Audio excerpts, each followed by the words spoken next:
All right, so I'm a math teacher and I wanted to make this video to share with my students, but I thought some other people might be interested as well. So I'm posting it here on YouTube. I might sound like a crazy person as I go through this, but let's see if this makes any sense. All right, let's talk about what a stellated octahedron is. If you take off the sharp points here, you're left with a shape on the inside, which is called an octahedron. It would have 8 faces, 4 around the top, 4 around the bottom. And then each of these pyramids that would be attached to each of the faces is called a tetrahedron, and that's what makes the stellated part of the octahedron. So we're going to need to know, first of all, the angles between the two faces. And so this angle right here, I'm going to call alpha. And then we're also going to need to know the concave angle. All right, now if you take one of the tetrahedrons and put it inside of a cube that's oriented on an X, Y, and Z axis, where Z is the depth going into the page here, then we can use vectors to calculate the angles involved. So I've got my origin over here at 0, 0, 0, and then you can see the front face of this cube would be here, going up to this corner point, which would be 1, comma 1, comma 0. And then there's a back face back here, which is at a depth of 1 unit in the z direction as well. Then if you connect the back upper left corner to the origin to the back lower right corner, and then also the top corner here, you can see the pyramid would be formed inside of the cube. To calculate the angle between the faces, we're going to need to create a line segment that goes from point A to the midpoint of this edge, and then from that midpoint over to the other vertex. That's going to give us the angle right there that we need to cut our pieces of wood. And in order to do that, we need to define vector BA.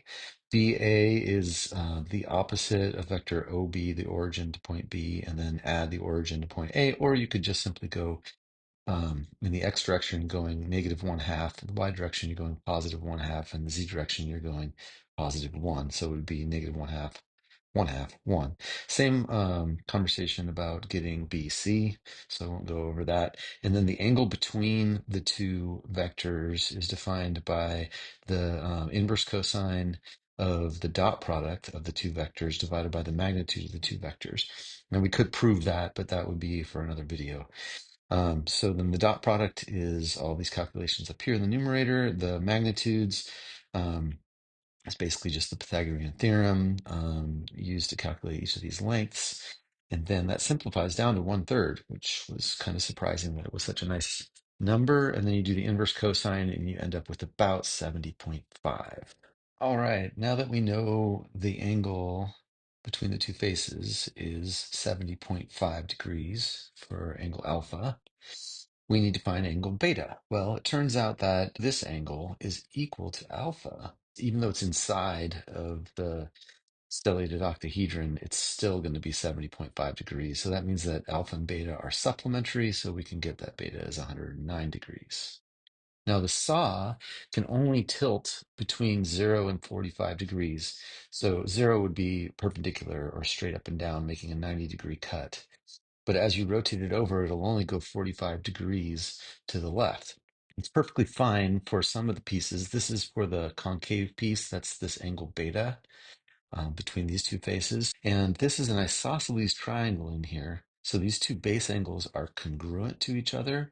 So if we take 109.5, subtract it from 180, and then we divide that in half because these two angles have to equal 70.5, we will get 35.25.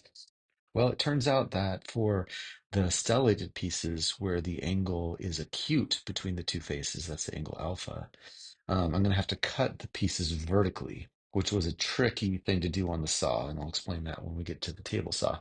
But so we do the same kind of math, and these two base angles are going to be 54.75, and this angle right here and this angle right here are corresponding angles across parallel lines cut by a transversal. So these two angles are congruent, and these two angles are complementary. They add up to 90 degrees. So that must mean that that's going to be 35.25, which we've seen that number before. Okay, so I only have to really set the saw to one angle to cut all of these pieces. These little pieces are what I'm going to cut out of essentially a 2x4 in order to make all of the different edges of this piece. So there are 12 of these type of edges, and then of these acute pieces, there are actually 24 of those. So there's a total of 36 edges that I have to cut. So that would be 24 of these and 12 of those. Then it was time to put the theory to the test, and I used a digital angle finder and zeroed it out on the table surface, put it on the blade and zeroed it out there, and then rolled it over to the angle that I just calculated, and then started cutting the pieces. These are the obtuse pieces.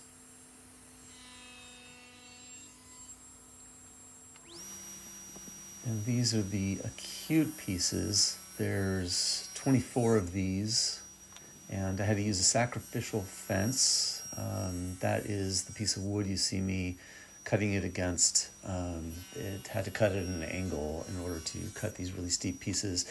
This was also a really dangerous cut, so I used a couple of different push sticks, one to hold it against the fence and one to hold it down so that I didn't get any kickback from the blade of the saw. And then the two pieces together are supplementary. Then I took each of the pieces and cut off the edges so they didn't have the little angles, just to make it look kind of cleaner when it was all done. So each of the pieces goes together at 30 degrees because an equilateral triangle has 60-degree angles. I used a sander to cut the boards down. It's such a sharp angle that it would have been a little more difficult on another saw. But then there was a problem. When the two tips come together of the concave pieces, I designed the math to be a model that had no thickness.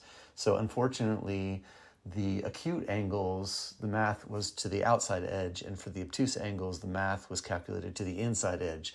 So that meant that I needed to modify some of the pieces. I took them back to the sander and I back cut a 30-degree angle off of the edges. And you'll see here how the tip right there comes together at a nice sharp point so that when they come back together, now all three pieces meet at a point.